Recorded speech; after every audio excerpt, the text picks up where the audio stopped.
Hi, my name is Leonore Colbert. I am an emerging full-stack web developer. I'm also currently enrolled in Flatiron School's online software engineering program. Today, in this video, I want to share with you my latest portfolio project, which is sort of a 2.0 version on one of my previous portfolio projects, the Hikers app.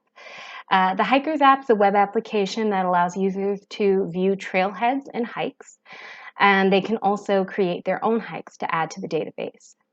The main difference between this current version and my previous portfolio projects is that in this latest version, I'm using JavaScript on the front end. I'm still using Rails on the back end to serve as my database, as my API, but all of the DOM manipulation, the rendering, the updating, the handling of form submissions is all done asynchronously through JavaScript. So let's take a look and see what it's like in action.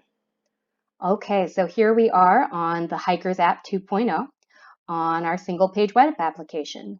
So while we click around and see different things, this is all happening on one file, index.html, and all of the changes are handled through JavaScript. And I've pulled up just for an example, localhost 3000, the trailheads index. So our backend Rails API is sending JSON, and this is information from the database that Rails is handling. And the JavaScript on the front end is running on a totally separate port. And it retrieves that information from the back end and then uses the JSON to create the JavaScript that you see here and populate the DOM. The trailhead index shows all the trailheads with the information saved on them and also lets you know the number of hikes that have been saved at that trailhead with a button to view the hikes in the corner. If a trailhead does not have any hikes saved at that location, there is no button in the corner to view hikes.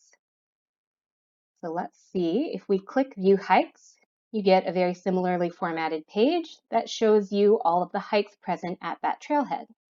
The button in the corner allows you to toggle between abbreviated content or the full content, which includes a photograph and a long description of the hike.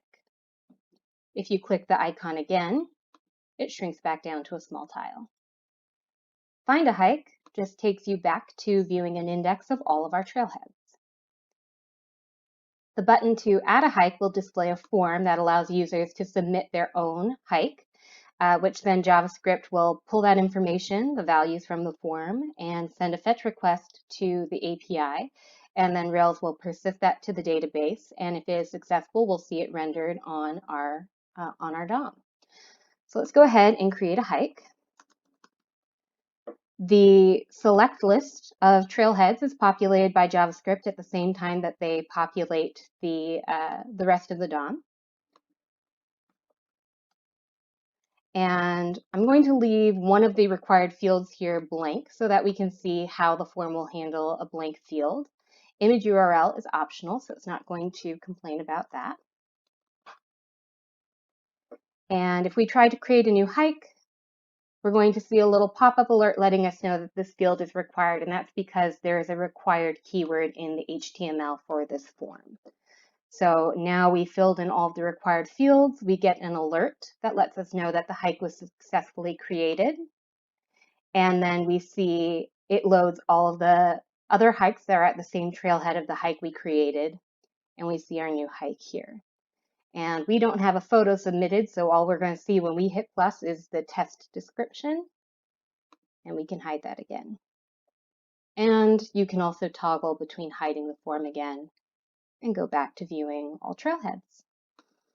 And that is the 2.0 version of the Hikers app, built using JavaScript to handle the front end and Rails serving as an API on the back end. Thank you so much for watching today.